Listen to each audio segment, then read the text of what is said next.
So recently I have found a new passion, which is history, which literally until, I don't know, maybe 18 months, 2 years ago, I didn't think about at all.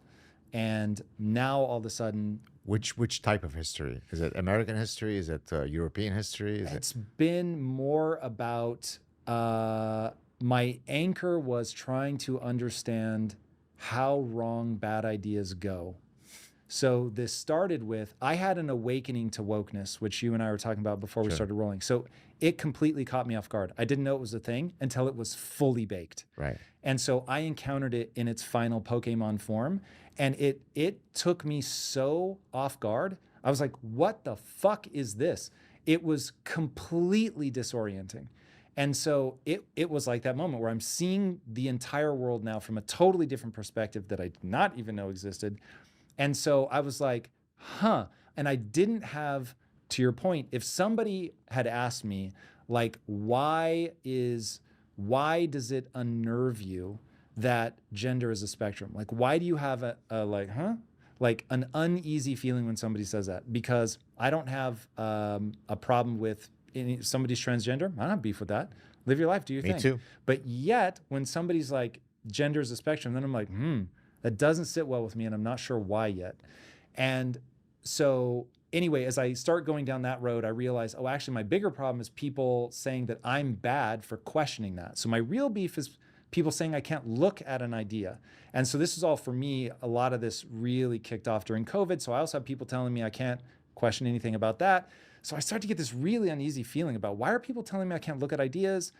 I have just enough stubbornness in me and real problem with authority that I was like, I need to wrap my head around what this is, because I'm being hit with ideas that are too subtle and I don't know how to combat them.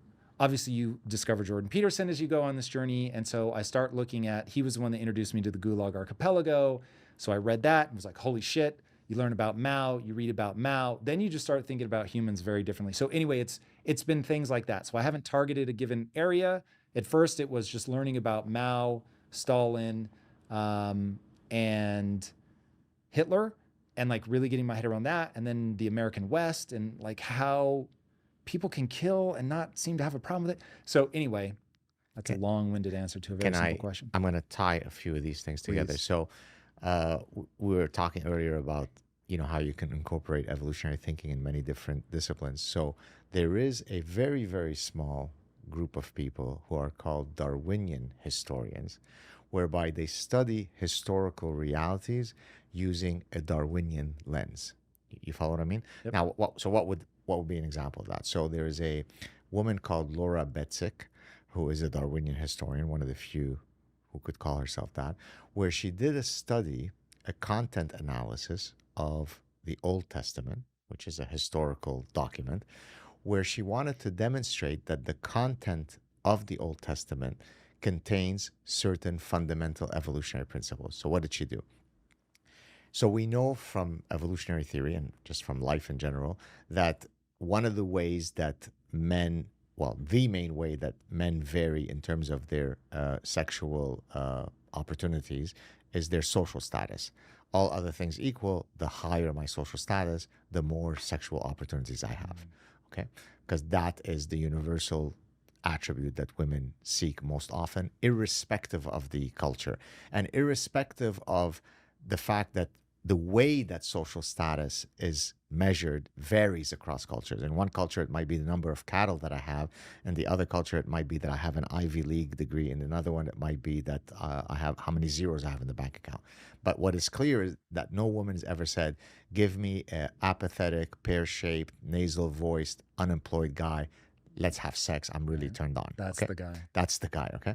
So what she wanted to demonstrate in doing a content analysis of the Old Testament is that if you look at male protagonists in the Old Testament and you code their status, they're a king, they're a prophet, they're a general, they're a soldier, they're a farmer, they're a slave, and then calculate how many women or concubines or wives are attributed to them, you should exactly see that the higher the status of the male protagonist in the Old Testament, the more women he has.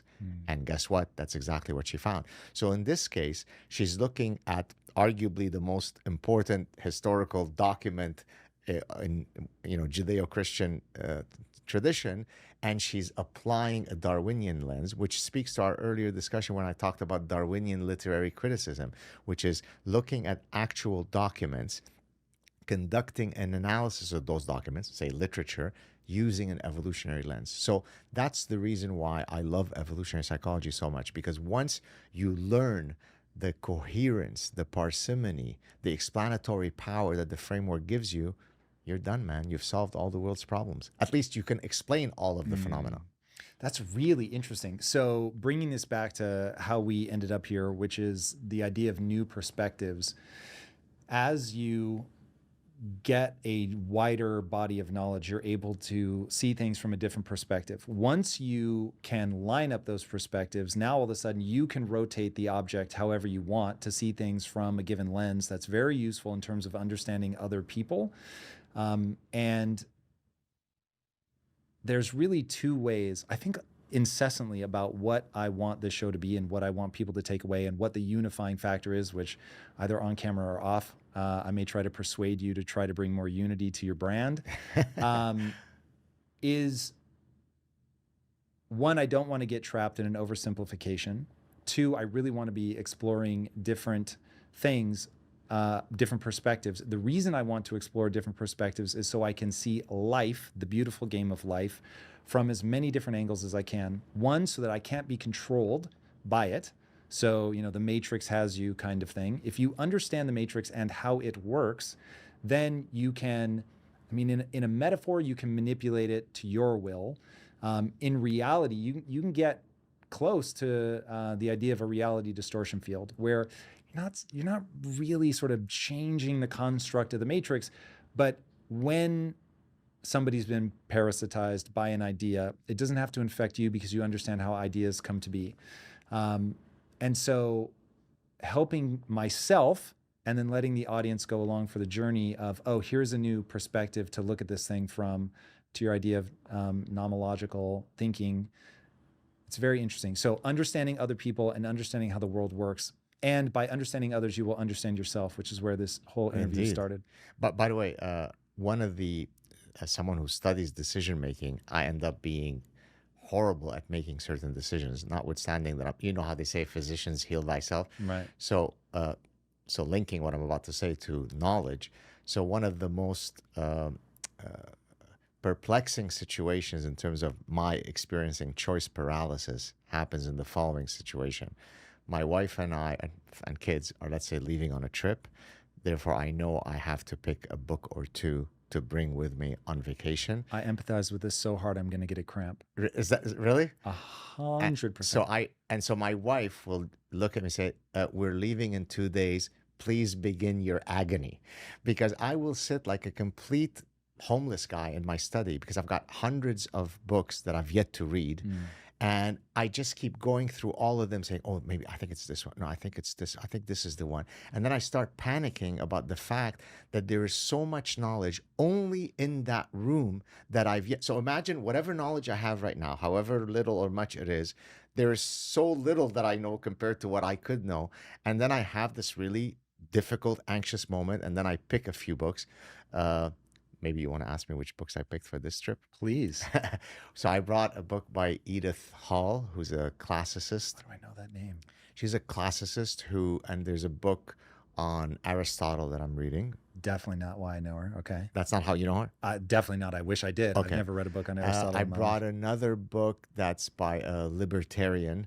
I can't remember the name of the book, but it's basically kind of government, stay away out of my business. I'm uniquely attracted to that topic because I don't like. We're going to get to that part of the interview. Oh, let's do it. But just to finish that point, I don't like some 21-year-old cop lying in wait in my residential neighborhood to make sure that I didn't cross the street when the sign didn't say to cross, when there aren't any cars around and it's a one-way street. And I think I've got the neuronal power to be able to look and see there is no car so I can cross. Yet he's hiding there. And if I cross when this thing didn't say, he either gives me a warning or asks for my ID and gives me a jaywalking ticket. That's not how I want society to be organized. And so I was actually, this is a real story that pissed me off. And so I got this book because I want to read what this guy is talking about in terms of libertarianism. So those are the two books I brought. Yeah, that's that I really get that. So for me, when I go away on trips, it's the only time in the year that I'll read a fiction book. And so That's one more time than me, by the way. That's interesting. So you never I recognize that that's a fault because there's tons of amazing classic stuff that I would be enriched by that's completely invisible to me because I just have a strong aversion to reading fiction. Maybe you can help me. Well, let me walk you through my decision-making process. So as a kid, it was the only thing I would read.